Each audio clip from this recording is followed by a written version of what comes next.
Hello, this is Bharat and welcome again to Bharat KML and Pathshala where success begins. This video is related to Rajasthan भूगोल। इस video में हम discuss करेंगे कुछ most important बातें related to dam, जिसको हम हिंदी में कहते हैं बांध। अब पहले तो हमें ये देखना पड़ेगा कि बांध क्या होता है, उसके बाद में आगे बातें करेंगे हम। देखो, आपने देखा होगा इस तरीके से बांध, इस तरीके से बांध होता है। ओके, इस तरीके से अगर हम इनको साइड से देखेंगे थोड़ा सा तो कुछ इस तरीके का होता है बांध। ऐसे करके ये यहाँ पर बंद होते हैं बिल्कुल इस तरीके से आगे। ओके, और इस साइड पानी भरा हुआ रहता है यहाँ पर, जिसको बोलते हैं हम रिजर्वायर। ठीक है, ये रिजर्वायर, इधर पानी भरा हुआ रहता है बिल्कुल, और यहाँ पर छोटे छोटे गेट लगे हुए रहते हैं यहाँ पर इस तरीके से। यहाँ पर गेट लगे हुए रहते हैं। जब बारिश वगैरह होती है तो बारिश होने से यहाँ पर पानी इकट्ठा हो जाता है पीछे। पानी इकट्ठा होने पर फिर बाद में जैसे बारिश खत्म हो गई पूरी, तो हम क्या करते हैं, गेट वगैरह को खोल देते हैं यहाँ से। और यहाँ से जब पानी निकलता है, ये वाला पानी इस गेट के थ्रू यहाँ से निकलेगा, तो इनको हम सिंचाई के लिए यूज़ कर लेते हैं। खेतों में पानी देते हैं और सिंचाई के लिए यूज़ करते हैं। इस पानी से हम बिजली वगैरह भी बना लेते हैं। इसी पानी को हम फिल्टर करके पीने के लिए भी यूज़ करते हैं। तो इस तरीके से बहुत अलग अलग तरीके के यूजेज हैं इस पानी को इकट्ठा करने के। अब ये जो डैम है, ये वाला डैम, ये जो बांध है, इस बांध के बारे में अलग अलग बातें हैं। जैसे ये सबसे लंबा बांध, इसकी लंबाई ऐसे लंबा, राजस्थान का सबसे लंबा बांध कौन सा है। आपसे ऐसे पूछा जा सकता है कि राजस्थान का सबसे ऊंचा बांध, मतलब इसकी ऊंचाई सबसे ज़्यादा कौन सी है। कौन से बांध को भरतपुर की जीवन रेखा कहते हैं, कौन से बांध को राजसमंद की जीवन रेखा कहते हैं। इस तरीके से कुछ मोस्ट इंपॉर्टेंट बातें हैं, उन चीज़ों को हम देखेंगे। एक बात तो ये आपको समझ आ ही गई होगी कि बांध क्या होता है। सबसे इंपॉर्टेंट बात यहाँ पर यही है पहले तो, कि हमें बांध समझना पड़ेगा कि बांध क्या होता है, उसके बाद में बातें आगे करेंगे। ठीक है, तो अगर आपको इससे फील नहीं आ रहा है तो आप एक बार गूगल पे डैम डालो, उससे आपको फील आ जाएगा कि डैम क्या होता है। ये जो बना हुआ रहता है ना, ये अभी अलग अलग तरीके से बना देते हैं हम। इसको हम रबर से भी बना देते हैं। यहाँ पर जो लोकली अवेलेबल जो मटेरियल होता है, जो भी वहाँ पर मिट्टी वगैरह रहती है, तो उससे भी हम इस डैम को बना सकते हैं। हम इस डैम को बनाने के लिए कंक्रीट का भी यूज़ कर लेते हैं। ऐसे अलग अलग तरीके हैं इस डैम को बनाने के, जिससे क्या होता है, इस डैम के अलग अलग नाम हो जाते हैं। जैसे कंक्रीट का डैम हो गया तो कंक्रीट डैम हो गया, रबर का बना लेंगे तो रबर डैम हो गया। इस तरीके से अलग अलग नाम होते हैं, उनके ऊपर हमें नहीं जाना है। ओके, जब उसको पढ़ाने की बात आएगी तो वो वहाँ पर बता दूंगा। यहाँ पर आपको इतना समझना है कि ये डैम क्या होता है पहले तो। ओके, और फिर डैम के रिलेटेड जो मोस्ट इंपॉर्टेंट बातें हैं वो देखनी है। जैसे सबसे पहला पॉइंट है यहाँ पर कि राजस्थान का सबसे लंबा बांध कौन सा है। मतलब अभी हमने जो डैम बनाया ना, अब मैं पूरा नहीं बनाऊंगा, इसी तरीके से बनाऊंगा कि ऐसे लंबाई सबसे ज़्यादा किसकी है राजस्थान में। और यहाँ पर पानी इकट्ठा हो रहा है पीछे, तो सबसे लंबा जो डैम है राजस्थान का वो कौन सा है, माही बजाज सागर डैम। ये आपको ध्यान रखना है इस तरीके से। ठीक है, क्योंकि यहाँ से सीधे डायरेक्टली क्वेश्चंस पूछते हैं एग्जाम में यहाँ से। तो आप ध्यान रखना कि राजस्थान का सबसे लंबा बांध कौन सा है, माही बजाज सागर बांध है। ओके, उसके बाद में हम बात करें सेकंड कि राजस्थान का सबसे ऊंचा बांध कौन सा है। जैसे हमने अभी डैम बनाया ना ऐसे, तो सबसे ऊंचाई, ऐसे ऊंचाई किसकी है सबसे ज़्यादा। अब लंबाई की बात नहीं हो रही, अब ऊंचाई की बात हो रही है। तो ऊंचा, सबसे ऊंचा कौन सा है राजस्थान का, वो है अपने पास जाखम डैम, जाखम बांध है। और सबसे लंबा कौन सा है, माही बजाज सागर। ये दो बातें आपको ध्यान रखनी है, रटना ही इन चीज़ों को। ओके, इसमें कोई समझने वाली बात नहीं है। फिर थर्ड पॉइंट है अपने पास कि किस बांध का जल ग्रहण क्षेत्र, मतलब कैचमेंट एरिया। जल ग्रहण क्षेत्र का मतलब क्या है, ये अपना डैम बना हुआ है इस तरीके से, तो ये इधर पीछे का जो एरिया है ये वाला, जहाँ पर पानी अपना इकट्ठा हो रहा है, तो कितनी जगह यहाँ पर, जिस जगह पे पानी इकट्ठा हो रहा है ना, यहाँ पर पीछे जगह होगी बहुत सारी, तो कौन सा डैम ऐसा है जिसके पास पानी को इकट्ठा करने की जगह सबसे ज़्यादा है, मतलब जल ग्रहण करने की क्षमता, मतलब जल ग्रहण करने का क्षेत्र। क्षेत्र मतलब एरिया हो गया एक तरीके से, क्षेत्रफल हो गया। तो पीछे क्षेत्रफल किसका सबसे ज़्यादा है, तो वो यहाँ पर लिखा हुआ है कोटा बैराज बांध का। ठीक है, और दूसरी बात यहाँ पर ऐसे पूछते हैं कि कौन सा बांध ऐसा है जिसकी भराव क्षमता सबसे ज़्यादा है। भराव क्षमता का मतलब क्या है, यहाँ पर ये डैम है ना, मतलब जितना ऊंचा होगा उतनी ही ज़्यादा भराव क्षमता होगी उसकी। देखो, जैसे ये डैम है, हमने बनाया था डैम कुछ इस तरीके का, इस तरीके से डैम बनाया था ना हमने, ऐसा डैम। तो इसकी भराव क्षमता मतलब पानी आपका इस लेवल तक भर सकता है, इसमें इस लेवल तक भर सकता है, इस लेवल तक भर सकता है, इस लेवल तक भर सकता है। तो उस चीज़ की बात हो रही है। तो भराव, ये दोनों बातें आप ध्यान रखना, लैंग्वेज का ही, लैंग्वेज में ही घुमाता है एग्जामिनर। एक आती है राजस्थान की सबसे ज़्यादा भराव क्षमता कौन से बांध की है, एक आता है कि राजस्थान के सबसे ज़्यादा जल ग्रहण क्षमता, जल ग्रहण क्षेत्र, क्षेत्र आएगा वहाँ पर। क्षेत्र का मतलब पीछे का जो क्षेत्रफल है वो सबसे ज़्यादा किसका है, तो वो किसका है, कोटा बैराज का है। और भराव क्षमता सबसे ज़्यादा किसकी है, मतलब इस लेवल तक, इस लेवल तक, इस लेवल तक, किस लेवल तक भर सकते हैं, वो उस चीज़ की बात हो रही है। तो भराव क्षमता सबसे ज़्यादा किसकी है, राणा प्रताप सागर डैम की। ओके, तब आपके दिमाग में से बात आ रही होगी कि जो सबसे ऊंचा बांध है उसी में भराव क्षमता भी सबसे ज़्यादा होगी। ऐसा आता है ना, लेकिन ऐसा कोई ज़रूरी बात थोड़ी है। जैसे मान लो कि सबसे ऊंचा बांध हमने खूब ऊंचा बना दिया, लेकिन इसके अंदर बीच में कुछ गेट है या फिर कुछ ऐसी चीज़ें हैं जहाँ से पानी अपना बाहर निकल सकता है। हमने ऊंचा तो बना दिया, लेकिन उसको सिक्योर तरीके से नहीं बनाया, पानी उस लेवल तक हम नहीं भर सकते। इसलिए दोनों चीज़ें अलग अलग है। सबसे ऊंचा बांध तो अपना कौन सा है, ये है जाखम बांध है। और सबसे ज़्यादा भराव क्षमता कौन से बांध की है, राणा प्रताप सागर डैम की है। ये लैंग्वेज का खेल होता है, इसलिए लैंग्वेज को पकड़ना, कंफ्यूज मत होना। सबसे ऊंचा बांध है वो अलग है और सबसे ज़्यादा भराव क्षमता अलग है। ऐसा मत सोचना कि सबसे ज़्यादा ऊंचा है उसी की ज़्यादा भराव क्षमता हो सकती है, ऐसा ज़रूरी नहीं है। ठीक है, तो 4 पॉइंट हो गए अपने। 5th पॉइंट के ऊपर आते हैं। लिखा हुआ है उद्घाटन से पहले टूटने वाला बांध। जैसे कोई बांध हम बना रहे हैं, बांध बना दिए हम, पूरा तैयार हो गया, अब उसकी डेट दे दी है कि भाई 5 दिन बाद में इसका उद्घाटन करेंगे बांध का। तो जब उद्घाटन करने वाले थे उसके पहले ही वो बांध टूट गया।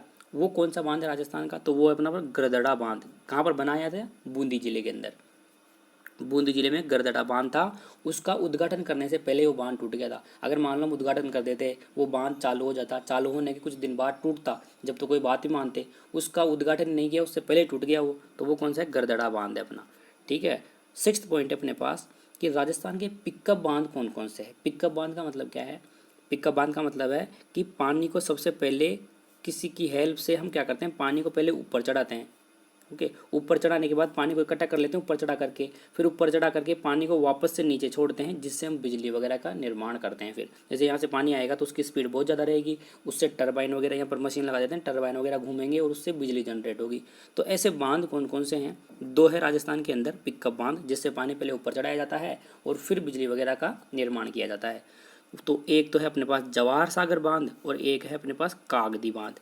ये जो जवाहर सागर बांध है ना, पिकअप बांध, ये चंबल नदी पर बनाया हुआ है। और ये जो कागदी बांध है, पिकअप बांध, ये माही नदी पर बनाया हुआ है। ये चंबल नदी, माही नदी हम डिटेल से अपोहा क्षेत्र है ना अपना, जो नदियाँ झीलें वो वाला चैप्टर है, उसमें डिटेल से हम पढ़ेंगे कि कौन सी नदी की सहायक नदियाँ कौन कौन सी है, कौन सी नदी का उद्गम स्थल कौन सा है। उद्गम स्थल मतलब कहाँ से वो नदी शुरू होती है और कहाँ पर उनका अंत होता है। ये सारी बातें हम अपोहा क्षेत्र है उसके अंदर पढ़ेंगे नदियों के बारे में। ठीक है, अभी आप इतना ध्यान रखो कि जवाहर सागर बांध जो कि एक पिकअप बांध है, वो चंबल नदी पर बना हुआ है। और ये कागदी बांध जो कि पिकअप बांध है, वो माही नदी पर बना हुआ है।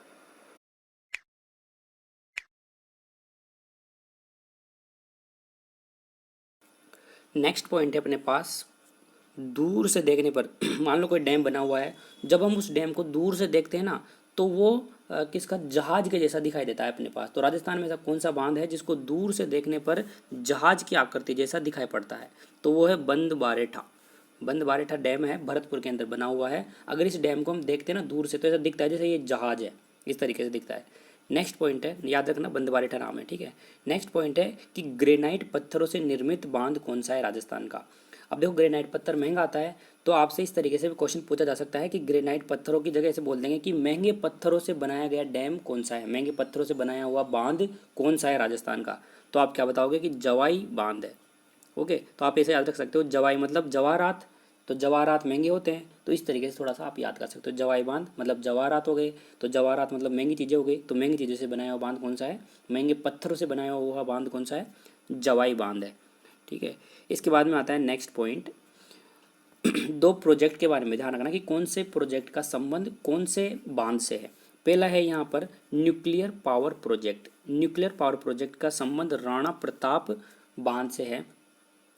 इसको आप राणा प्रताप सागर बांध भी कह सकते हो।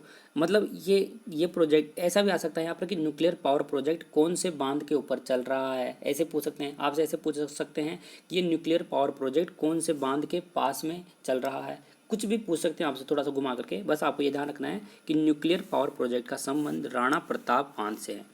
ठीक है, और दूसरा है अपने पास Kota super thermal power project, Kota barrage बांध से संबंधित है, या फिर कोटा बैराज बांध पे चल रहा है, या फिर कोटा बैराज बांध के आसपास चल रहा है। इस तरीके से आपसे क्वेश्चन पूछा जा सकता है। ठीक है, तो दोनों प्रोजेक्ट है वो ध्यान रखना है यहाँ से, nuclear power project Rana Pratap बांध, Kota super thermal power project Kota barrage बांध। ठीक है, अब आप एक बात देखो, अभी मैंने आपको बताया कि अपने पास ये इस तरीके से डैम होता है, ये डैम है अपने पास। ठीक है, यहाँ पर पानी भरा हुआ है पीछे, यहाँ पानी भरा हुआ रहता है पीछे। ओके, यहाँ पर गेट लगे हुए हैं, 1 गेट 2 गेट, कितने भी गेट हो सकते हैं। ओके, अगर आप इन गेटों को खोल दोगे, बिल्कुल इन गेटों को आपने खोल दिया, इन गेटों को खोल दिया, तो ये इधर पानी भरा हुआ है, वो सारा का सारा पानी यहाँ से बाहर निकल जाएगा और बाहर निकल करके यहाँ चले जाएगा पानी।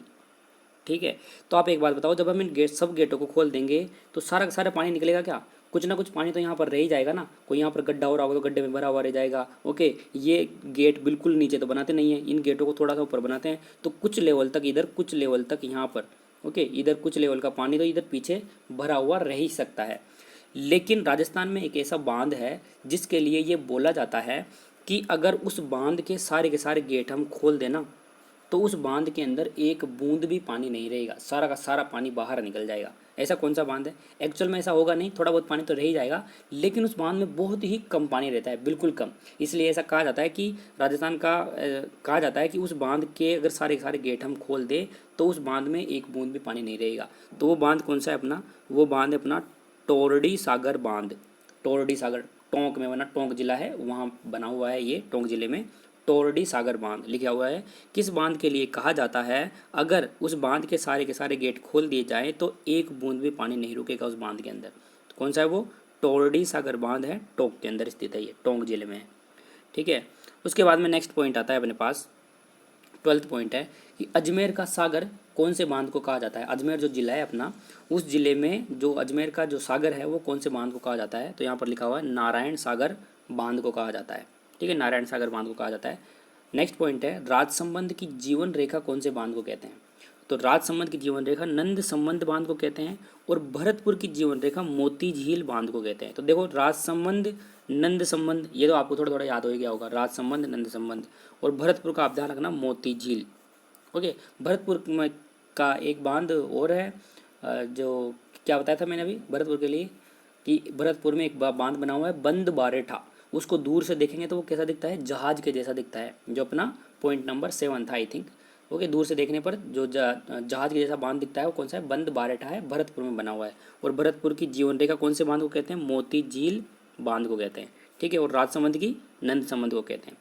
नेक्स्ट पॉइंट है अपने पास कि राजस्थान की राइन नदी कौन सी नदी को कहते हैं? राजस्थान की राइन नदी कौन सी नदी को कहते हैं? तो अपनी है इंदिरा गांधी नहर को। इंदिरा गांधी नहर को राजस्थान की राइन नदी कहते हैं। तो ये सारी इंपॉर्टेंट बातें थी रिलेटेड टू डैम, और क्योंकि यहाँ से डायरेक्टली क्वेश्चंस पूछे जाते हैं इसलिए मैंने ये वीडियो यहाँ पर बना दिया है। अगर आप इन सभी चीज़ों को लिखना चाहते हो तो लिख सकते हो, और अगर लिखना नहीं चाहते हो तो मैं ये PDF आपको प्रोवाइड कर दूंगा टेलीग्राम से, आप इसको डाउनलोड कर लेना, मैं टेलीग्राम में सेंड कर दूंगा इस PDF को। टेलीग्राम का लिंक मैंने डिस्क्रिप्शन बॉक्स में दिया हुआ है, टेलीग्राम का लिंक है वहाँ पर, तो वहाँ से आप लिंक पे क्लिक करोगे तो ज्वाइन हो जाओगे। अगर आप पहले ही ज्वाइन हो रखे हो तो बहुत अच्छी बात है, अगर ज्वाइन नहीं हो रखे हो तो उस पर क्लिक कर लेना, ज्वाइन हो जाओगे। कभी कभी किसी किसी स्टूडेंट की प्रॉब्लम आती है, उस लिंक पे क्लिक करते हैं ना तो एरर दिखाता है, तो कोई बात नहीं, वहाँ पर मैंने टेलीग्राम नंबर भी दिया हुआ है, उस पर आप मैसेज कर देना, मैं आपको खुद ज्वाइन करवा दूंगा अगर आप चाहते हो तो। क्योंकि वहाँ पर मैं बहुत सारी PDF वगैरह सेंड करते रहता हूँ, उन PDF को आप पढ़ सकते हो। ज़रूरी नहीं कि हम सारे लिखे ही, PDF को डाउनलोड कर लेना, आप डाउनलोड करके खुद के पास सेव रखना और आप उनको पढ़ सकते हो। ठीक है, और फाइनली मैं यही कहूँगा कि ये जो सारी बातें हैं, मोस्ट इंपॉर्टेंट फैक्ट्स हैं, इनको आपको याद रखना है, चाहे आप PDF से पढ़ो चाहे लिख करके पढ़ो, याद होना चाहिए आपको। ठीक है, क्योंकि यहाँ से डायरेक्टली एग्जाम में क्वेश्चंस पूछते हैं। इस वीडियो में इतना ही करेंगे, आगे नेक्स्ट किसी नई चीज़ के साथ मिलेंगे। Thank you for watching this video.